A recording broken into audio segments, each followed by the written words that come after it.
కాకినాడలో Rangaraju college vice president అయిన శ్రీనివాసరావు,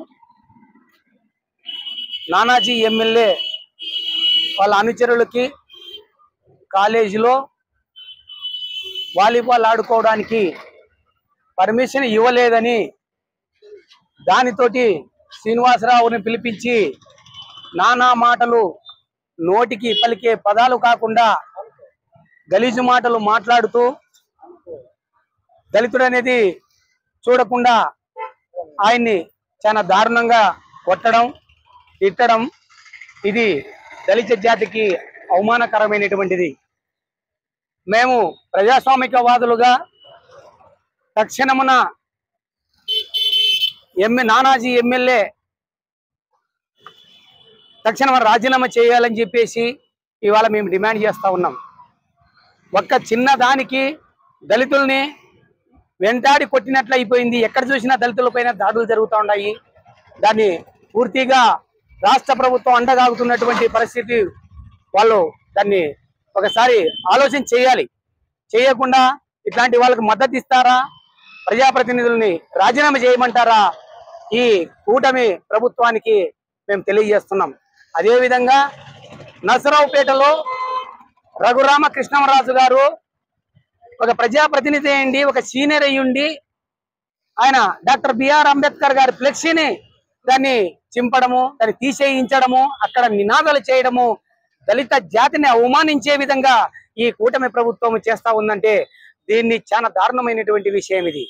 దళితుల పైన నీకు ఓట్లయితే కావాలి, తర్వాత మిమ్మల్ని మీ వెంట తిప్పుకునేదానికి దళితులు కావాలి, కానీ వాళ్ళ పైన నీకు అంత హేళనగా తీసేసిన తర్వాత హేళన చేయడము చాలా అవమానకరమైనటువంటిది. దళిత జాతిని అవమానపడినటువంటిది. రాజ్యాంగాన్ని రక్షించే వాళ్ళమంటారు, రాజ్యాంగాన్ని అపహాస్యం చేస్తున్నటువంటి పరిస్థితి ఉన్నది. వీళ్ళని పూర్తిగా మొత్తం మేము ఖండిస్తా ఉన్నాం. ప్రజాప్రతినిధులుగా కొనసాగే హక్కు మీకు లేదు. కూటమిలో తక్షణమున మిమ్మల్ని చర్య తీసుకొని సస్పెండ్ చేయాలని చెప్పేసి మేము కోరుతా ఉన్నాం. లేని పక్షంలో దశల వారీగా ఉద్యమం చేయడానికి కూడా నీకు అన్ని సంఘాలు కలుపుకొని ముందుకు వెళ్తామని చెప్పేసి ప్రభుత్వాన్ని హెచ్చరిస్తున్నాం. అందరికీ జై భీమ్.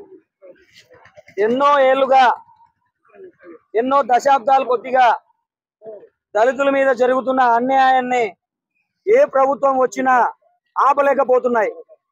అలాగే ఇందుకు కారణం వల్ల పశ్చిమ గోదావరి జిల్లా ఉండి నియోజకవర్గం రాంపులపాడులో నిన్న గౌరవ ఎమ్మెల్యే గారు రఘురామకృష్ణ గారు మహానీయుడు డాక్టర్ బిఆర్ అంబేద్కర్ గారి ఫ్లెక్సీని తన సుహస హస్తాలతో తొలగించడం జరిగింది. దీన్ని దళిత సంఘాల తరఫున ఖండిస్తున్నాం. అయ్యా, ఒకటి గుర్తు పెట్టుకోండి, రేపటి రోజు మీరు వెంటనే అక్కడ తొలగించిన మహానుభావుడు డాక్టర్ బిఆర్ అంబేద్కర్ గారి ఫ్లెక్సీగిన మీరు నాటకపోతే ఒకటి గుర్తు పెట్టుకోండి, మీ చేతులు రెండు వెనుక తిప్పి అదే నియోజకవర్గానికి వచ్చి మీ చేతులు రెండు వెనక్కి తిప్పి మేము డాక్టర్ బిఆర్ అంబేద్కర్ గారి ఫ్లెక్సీ నాటించడానికైనా మేము సిద్ధంగా ఉన్నాం.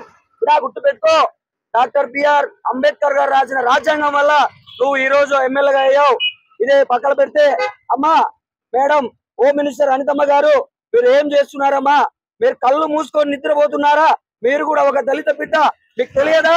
డాక్టర్ బిఆర్ అంబేద్కర్ గారు రాసిన రాజ్యాంగం వల్ల ఈ రోజు ఉప ముఖ్యమంత్రి అయితేనేమి, ప్రైమ్ మినిస్టర్ అయితేనేమి, చీఫ్ మినిస్టర్ అయితేనేమి ఆయన పెట్టిన భిక్ష వల్ల ఈ రోజు మీరు అసెంబ్లీలో పార్లమెంట్ లో కూర్చున్నారు. గుర్తుపెట్టుకోండి, హోమ్ మినిస్టర్ గారు మీకు శాత కాకపోతే మీ పదవికి మీరు రాజీనామా చేసి వెంటనే అక్కడికి వెళ్ళి మీరు ఫ్లెక్సీ కూర్చోండి. ఇది గుర్తుపెట్టుకోండి రఘురామకృష్ణ గారు, మీకు మర్యాదగా ఉండదు. వెంటనే డాక్టర్ బిఆర్ అంబేద్కర్ గారి ఫ్లెక్సీ పూర్తకపోతే మీ చేతులు వెనక్కి తిప్పి మేము పూర్మిస్తామని చెప్పేసి ఈ సభాముఖంగా మీ అందరికీ తెలియజేస్తూ జై భీమ్, జై భారత్.